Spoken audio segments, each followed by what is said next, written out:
episode 5 of Your ADHD Life. Today I'll be talking with educator and mom Elizabeth Richards. We'll be talking about the purpose of getting a diagnosis of ADHD when you're not considering using medication, tips for managing screen time and increasing time awareness, and also some great tips on behavior management. Enjoy the show. Your ADHD Life is an online community for people living with ADHD. And this is Dr. Kirsten Milliken, psychologist, coach, and host of this show. On each episode, I'm going to be talking with adults, parents, teens, partners, and other people who are diagnosed with or affected by ADHD. Each week, people just like you share their challenges, successes, tips, and tactics, and sometimes questions for living with ADHD. Your ADHD Life provides education, inspiration, and connection to the ADHD tribe. Enjoy the show. Sure. We are here today with Elizabeth Richards. She is a married mom of 2 boys who are 10 and 13 years old, and she works in childhood education for more than 20 years. So she has some experience with all different kinds of kids. She's also a freelance writer. She teaches ballroom dancing. How cool. And is an active member of the Portland Kiwanis Club here in Maine. So I'm grateful to have you with us. Hello, Miss Elizabeth.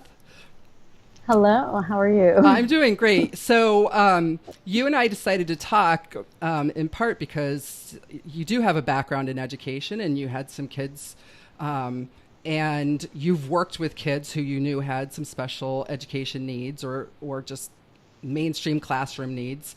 But you had a question about one of your kids. Yes. Yeah. So my younger son, and I promised him I wouldn't use his name. Good, but, good. My younger son is, he's definitely very strong-willed. He's always been very strong-willed.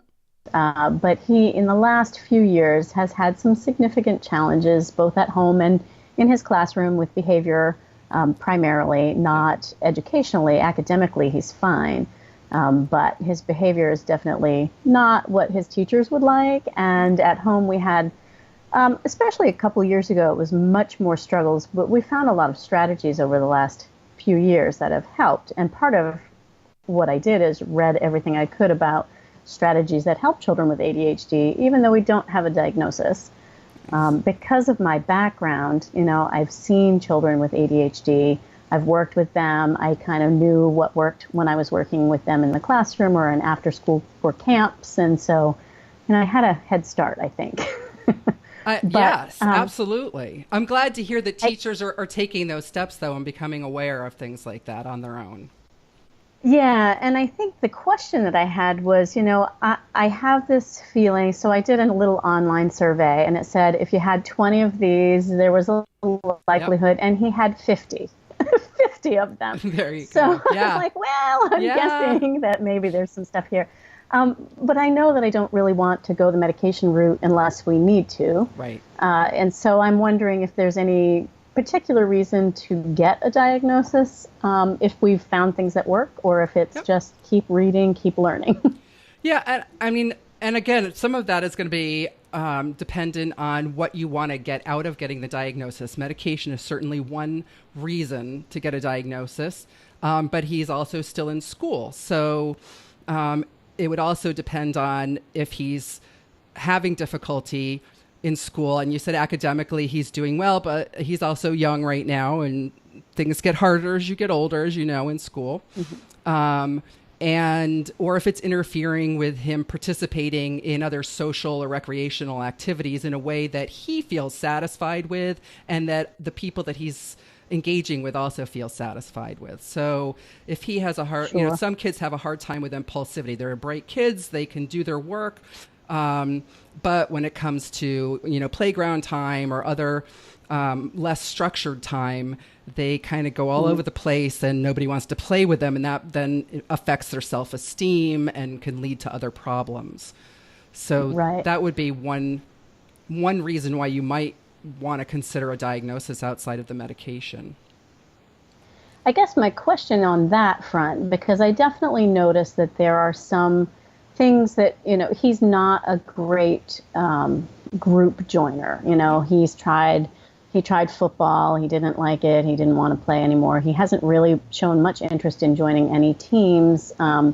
And, he does have friends. He does have people he plays with. I'm not worried about that. But he also spends a lot of time alone in his room and, doesn't want to come out to eat with us when we go out to eat and doesn't want to do certain things. And I'm wondering, I guess, what would a diagnosis do to change that? You know what I mean? Like, I can't really wrap my head around why a diagnosis would matter there. I can tell you from my experience, my younger son has ADHD as well, too. So having the diagnosis, then it gives you like a starting point for, first of all, self-awareness for your son.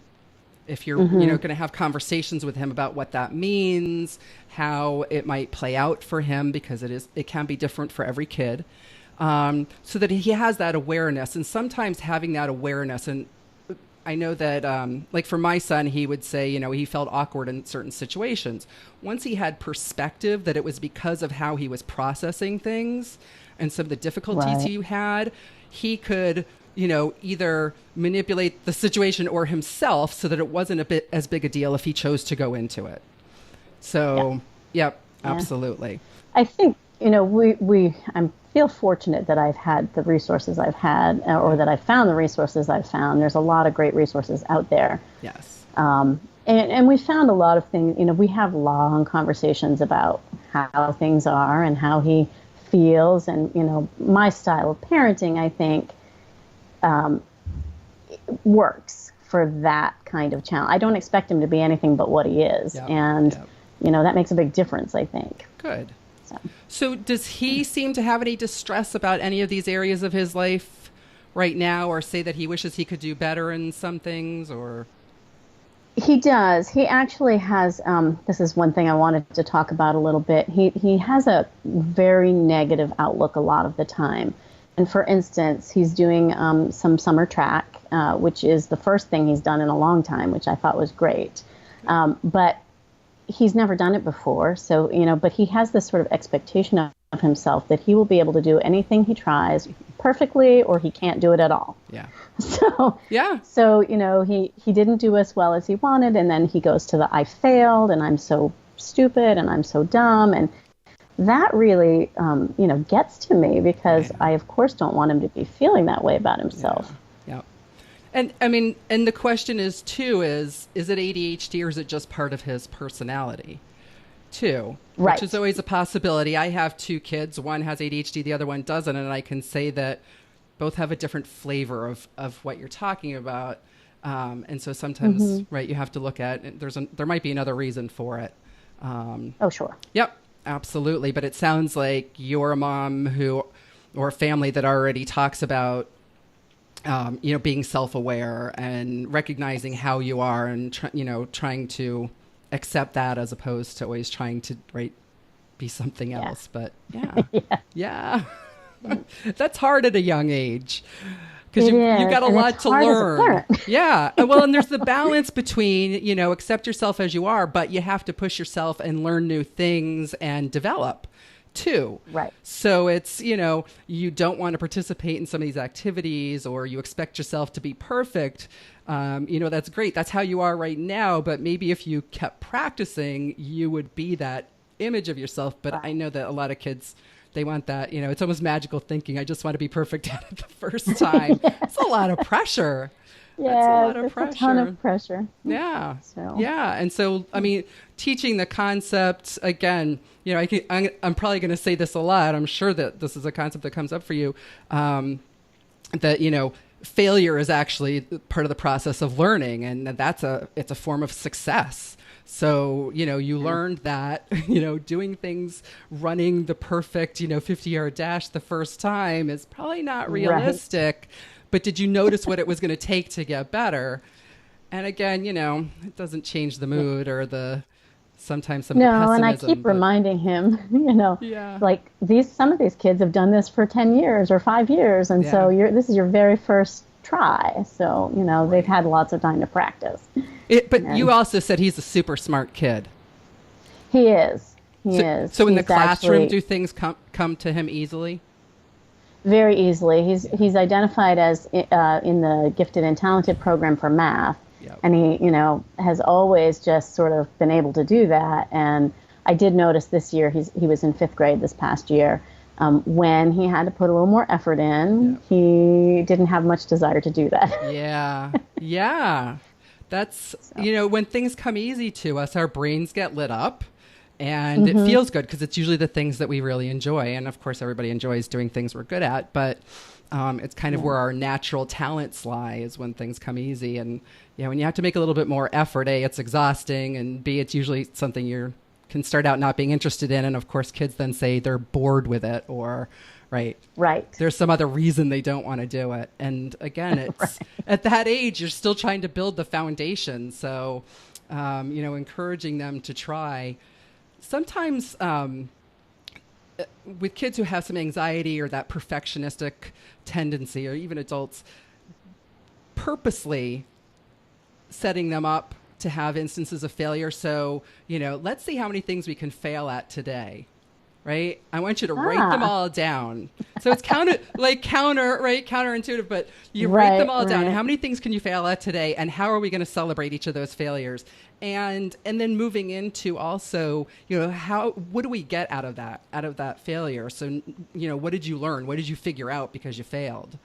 So, even you could even do that every once in a while as a whole day. Let's see, I'm going to, I don't know, put my clothes away and I'm totally going to fail. How are you going to fail? Let's come up with a way that you could totally fail. It also, it makes it humorous. They have to get creative about it. And then also there's some absurdity in what is failure of putting your clothes away? Really, how horrible is it? So, right? So, and eventually some of that generalizes to other times when they're failing, when maybe they're taking things a little bit more seriously, but just one suggestion. I don't know how that would be for you. I can imagine actually you might. That could be fun, actually. Yeah, it might be. It might be. Depend. You can get really silly about it. So, yeah. You had some other. I know that a lot of this stuff was around negative talk, but you also had a question that you'd asked about the inherited aspects of ADHD because you did that quiz and your son had 15 of the traits. Did you do another quiz for anybody else in the family?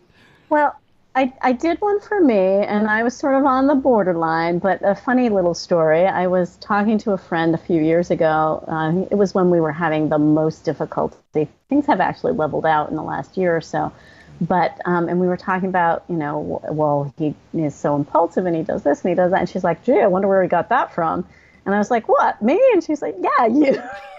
And I started thinking about it. I'm like, okay, look at my job history. Look at the fact that I get bored with a job after X amount of time and I must find a new one. And, that I do 3 different jobs because one's not enough to keep me, interested. I'm like, intriguing. It's funny because it looks a little bit different, but to your friend, apparently it looks a little bit the same. Right. Yep. Right. Yep. And I've looked at my husband and gone, and he often says, oh, he's just like I was. So it's interesting to see that he relates very well because he's like, that's exactly what I did. But my mom responded this way and it didn't really work for me, and so it's kind of nice to get that feedback from him because I'm like, well, that didn't work or feel good or whatever. So now I know what not to do. Right. Right. Good. But I guess I hadn't heard before about the inherited tendencies. So the Diagnostic and Statistical manual is what professionals use to diagnose people. And in all of the mental health disorders, the most highly heritable disorder in the book. So it's a pretty thick book. So that says a lot. Yeah. So usually if I see a kid who has ADHD or, something related to that, we look and see, is there a lineage of it? Sure. Yeah. And even last week I was talking with my mom about it and pointing out the fact that, usually we just look at the parents, but then the parents should be looking at their parents too. So, but then the other thing is that our environments have changed over time too. So it's interesting that your husband says he was just like him.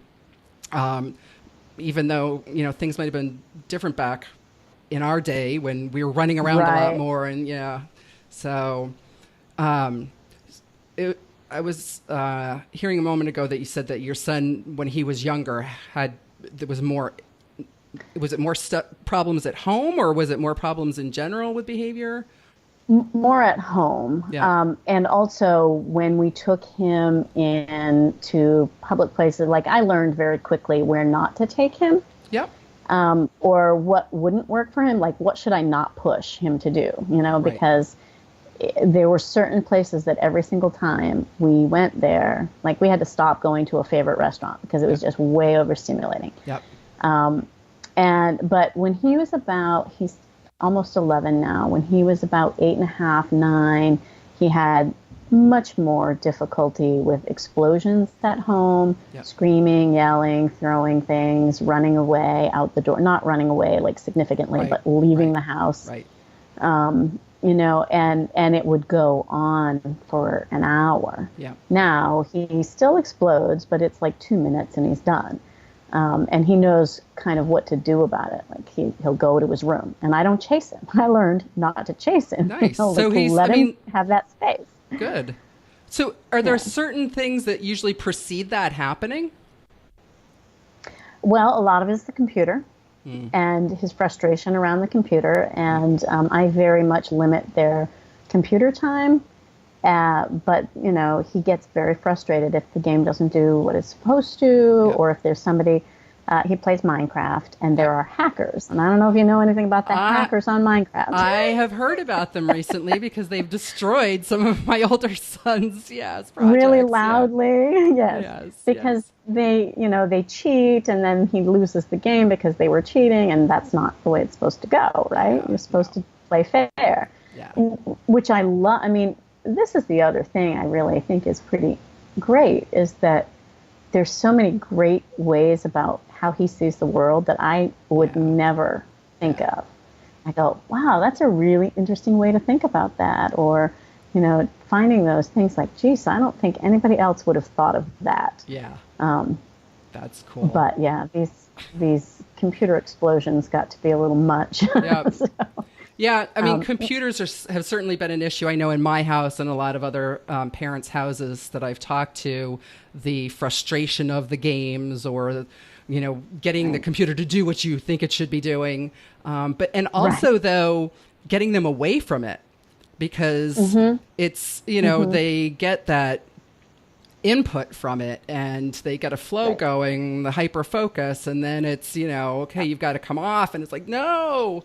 right. And they can feel So like, I actually, What have you done? Oh, go ahead. So I have a really cool strategy that has worked Oh, recently, good. and we've been struggling to find the right way because, like I said, I limit their time. So I used to ask them to set a timer. Yep. Well, he would always forget to set the timer, and then I would say, "Well, it's time to get on." Well, I just got on 5 minutes ago. I'm like, "Well, it's been an hour." Right. So no, you didn't. Yep. But so I said, "All right, here's the deal. You need to write down when you start, and you need to log it." Yep. And then you'll know how much time you had. You can look at the clock and see how much time has passed. It has gone beautifully. Ooh. He's taking control of it. He's got ownership. He knows, when he's deciding to use his time or not use his time. And I haven't had any explosions That over is it a in the great last strategy. That is a great strategy, because that time awareness is huge. And if he's got a concrete marker that he's looked at, like, this is what time I started. And so Yep. now he can't argue, right? Yep. There's no arguing about when he started or didn't start. Yep. So that took Brilliant. that stress away from me. But I think for him, it really works because he gets to be in charge. Yes. When he was 2, he said, if I want to do what I want to do, then I can. You're not the boss of me, right? Right. And that's kind of been the way it's gone ever since. And so as many times as I can give him the ownership or the control over whatever it is that needs to get done, Yes. the easier everything is for us. That is a great tip right there. And sometimes I imagine it's tricky for you. I think it is in general, because you want certain things. You want your child to limit the amount of time on the internet. And so the tendency is, I'm the parent, I'll set the rules and enforce them. So getting creative about a strategy to allow him to feel like he's in control of that. Right. That's funny because my strategy, which I thought was brilliant until yours, was I actually go into our Wi-Fi settings online, and there's such a thing as access restriction. And so there are times during the day when you can set each electronic device in the house to have access or not have access during certain hours. And that's how I've controlled it in my house. So, right. Yep. Well, I think the challenge around that idea for me is that if he's in the middle of a game and it just shuts off, it's like the end of the world. Yes. Yep. And I wanted to avoid that end of the world thing. So my kids are a little bit older, so they've had to know when the computer goes on and off and keep track of that. So it's another way that they have to be mindful of time.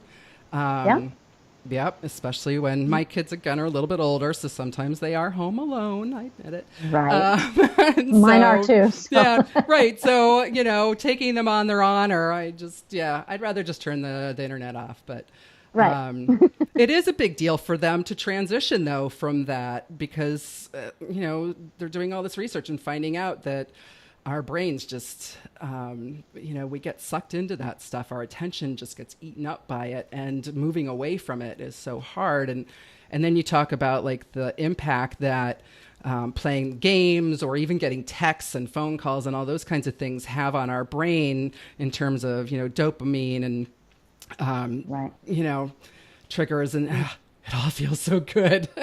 So, you know, if that's not a normal state for you and you have ADHD, then it's even that much more addicting. So, and it's so easy to get sucked into, you know, I mean, I find myself, I can't go on Pinterest unless I know I have several, several hours to let it all just kind of happen, because I'll get sucked in. Yep. Yeah. I mean, you know, to your son's credit, it's not just kids that have that problem. Oh, no. You know, I work with older adults and they're still having problems with time management and social media management. I mean, I always laugh. My mom told me one time that I needed to stay off my phone when I was at her house, and I didn't think I was on it that much. And my perception was actually that she was on her phone way more than me. She is always commenting on Facebook, and when she visits, she'll always say, "Did you see what so-and-so said?" And I say, you know, I'm rarely on social media because it sucks my brain away. So, yep. So maybe I need to start writing down. We need to start writing down our time too, so we know. I think your son might get a kick out of that. It's not just you, it's me too. No. That's so funny. So but you said that his behavior has somewhat improved over time at home. Mm-hmm. It has. What do you think that's attributed to? Is it age, or is it the skills he's learned, or? I think it's both. I mean, I think he's definitely maturing. You know, he's on the younger side for his age. His birthday's in September, so for his grade, you know, he definitely was sort of immature in the classroom sometimes. But I also think that, you know, the time spent learning skills and strategies, and I put it on him as well as on me. I have read a lot, and so Ross Greene is one of my gurus, and I love his stuff. Yep. And that book, The Explosive Child, made so much sense to me. Yes. When he was exploding like that, I had kind of that mind frame, like, this is not personal. That's been really big for me as a parent, to just make sure I remember this is not personal. It's not about me. It's about him and what's going on for him, but also making him sit down with me after the fact and saying, okay, what are we going to do about this? Yeah. You know, like, I'm not going to solve this problem for you. I'm not going to punish you for being who you are, but I can't let it keep happening over and over again, because it doesn't make anybody happy. It doesn't make him happy. It doesn't make me happy, or his brother, or his father. You know, so making him a part of that process, I think, has really been a big part of it, because he now will come to me and say, hey, you know, I'm ready to talk about this. Yeah. Where it used to be a whole lot of avoidance. Yep. I mean, I have goosebumps. This is it's similar to what we do in our house too. And I always think it's so powerful that, you know, we get frustrated when our kids act out, and we feel at a loss, and it translates into us feeling angry or whatever, and then we think that punishment somehow is going to solve the problem, when in fact all it does is it's shutting them down even more and making it even harder for them to give us, to show us their best. And so when we can collaboratively problem solve, as Ross Green talks about so well, and make them part of the process, that they don't have to be on their own trying to solve this problem that has now become a problem for other people too. And I think it's important to point out too that these kids, usually if you ask them, they're not happy with their own behavior. If we're not happy with it and we give them the space to own it, they're not happy with it either. And that's true at home. Go ahead. He'll often say that to me, like, I don't want to be like this. I don't want to do this. I don't want to act this way. Yeah. So, I know that he does. It's not, intentional. Yep. And hearing that, if you hear that from a child, that punishment is not the answer to addressing a behavior, that there's got to be another way. But it does sometimes take, letting things cool down and then coming back and talking about it as it's a behavior. It's a thing. He's not a bad kid. This is, but this, what happened is a problem that needs to be addressed by finding, what started it, what seems to trigger it. So, And I think getting him to understand that, the behavior is not you. Yes. He will go to that, I'm such a bad this, I'm dumb, I'm stupid, I'm horrible. And I'm like, yeah. Your behavior is not what I want right now, but your personality, your person is exactly what I want. Right. So taking the emotion out of whatever it was that happened is just a matter of fact thing. When I worked in the Portland Public Schools for a year, and worked with some of the learning strategists here around behavior plans, because what I found, similar to what happens at home sometimes, is that all the adults, all the teachers and everybody else were creating behavior plans for kids to improve their behavior. And then they would wonder why the kids didn't follow through with them. And when we introduced the concept of maybe making the kid the primary speaker in the process, everybody was a little bit taken aback that the kids were like, yeah, I'm not happy with this either. But when you just tell me what to do, that doesn't work. But let me tell you what I think will work. Shocker. Right. Novel idea. These kids are so smart. Where'd they come up with this? These kids are brilliant. All of the kids are brilliant. They really are. They are. They are. So were there any other questions right now that you had? And I'm sure that there's always more questions, but you had some questions too about your, working with kids who are diagnosed or are getting services, who are in the classroom from the educator's perspective. So I work with preschoolers primarily. So I'm often in that kind of early phase of what I see happening and helping parents, get services early so that they can have these things addressed before they hit public schools especially. But I also substitute in the public schools. And so that's a little intriguing to see, what's going on with kids. And I don't remember any specific questions That's okay. had. Yep. But I do, now thinking about it, I'm like, particularly as a substitute, you go in blind. You don't know what any of these kids need. So what are some ways to be in a classroom where you may not know all of the needs of the kids, but you can kind of meet those needs as they come up? Yeah. Well, I think that you're probably ahead of the game. In a lot of respects, and that you're already practicing some of those things with your own kids at home. So being direct about communicating with them, if you see that there's a problem, asking, do you need to pause? And then let's talk about this. And what are we going to do to solve the problem in a very matter-of-fact way? That for any kid, I think is important. And just, figuring out what they enjoy. So if a kid is struggling in the classroom, what does it take to, get them engaged in a task? And sometimes it's going to be harder than others, obviously.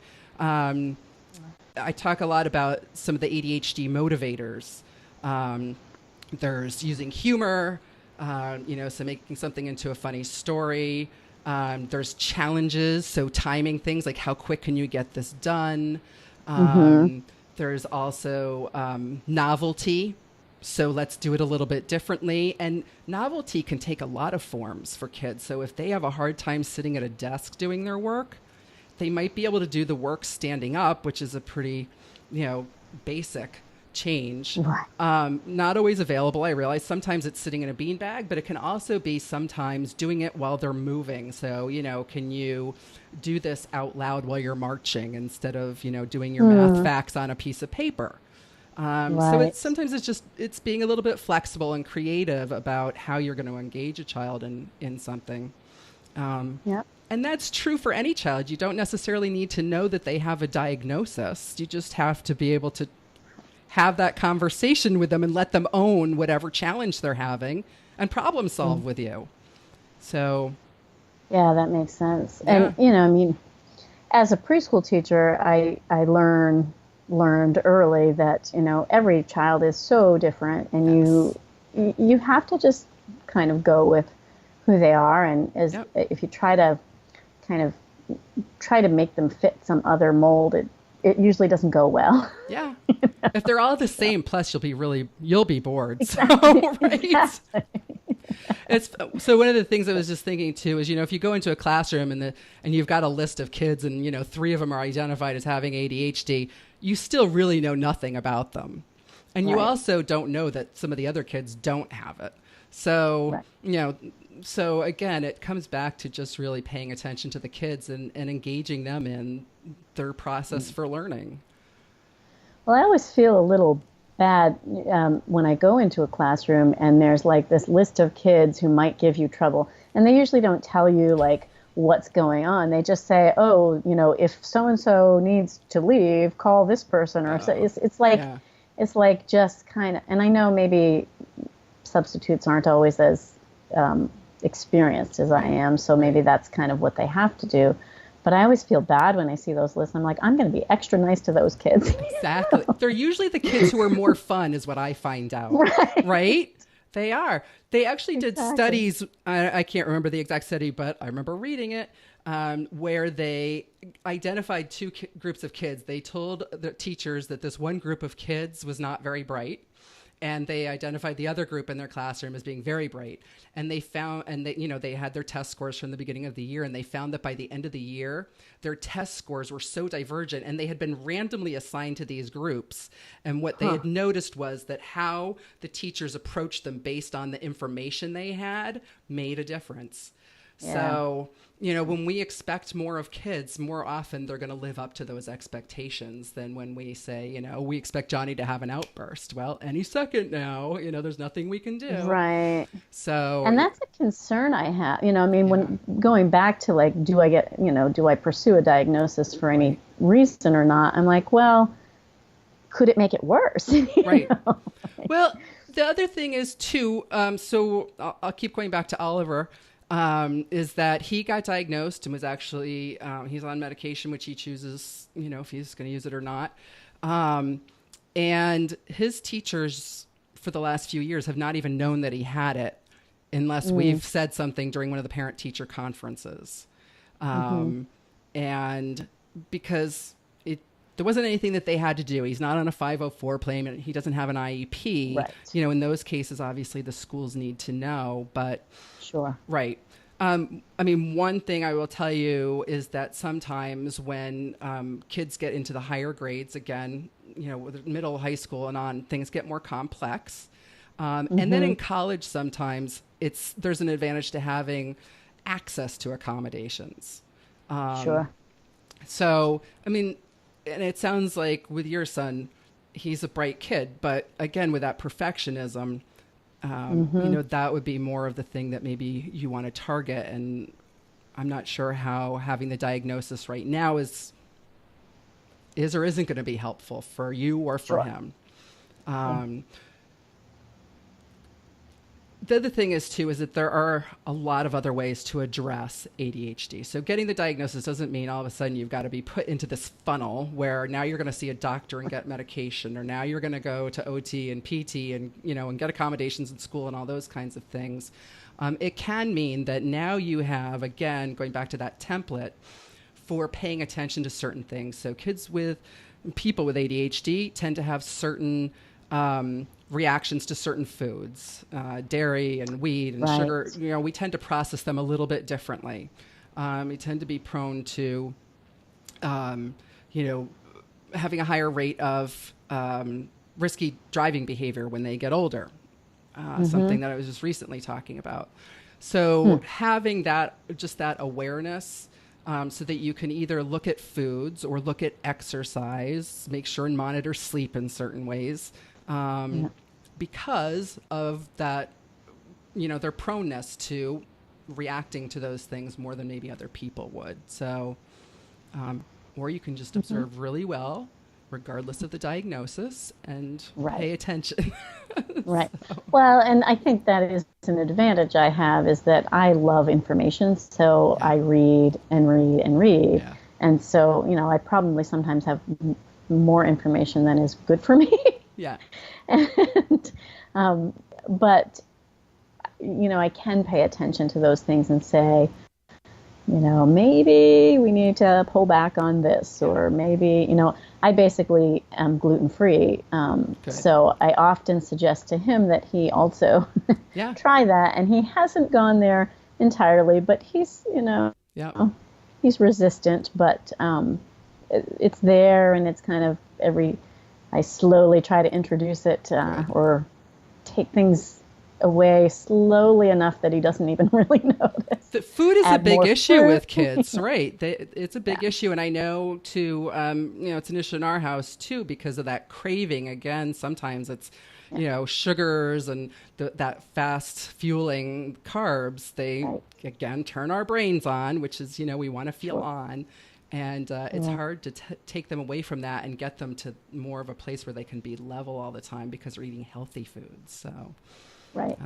Yeah. He's actually a pretty good eater, which is great. My older son, not so much. We have similar children, I think. Maybe we're living in parallel households, and it's kind of funny. So. Oh my goodness, Elizabeth. So we are at time. We've actually gone over a little bit because we had some great topics to talk about. I really appreciate you coming on and bringing up some of these things. I just want to remind anybody who's listening that if you have questions for Elizabeth or for me, you can send them to me at podcast@YourADHDLife. If it's for Elizabeth, I'll forward those to her. And if she wants to answer, then she will. Oh my goodness, Elizabeth, thank you very much for talking to me today. Thank you so much for having me.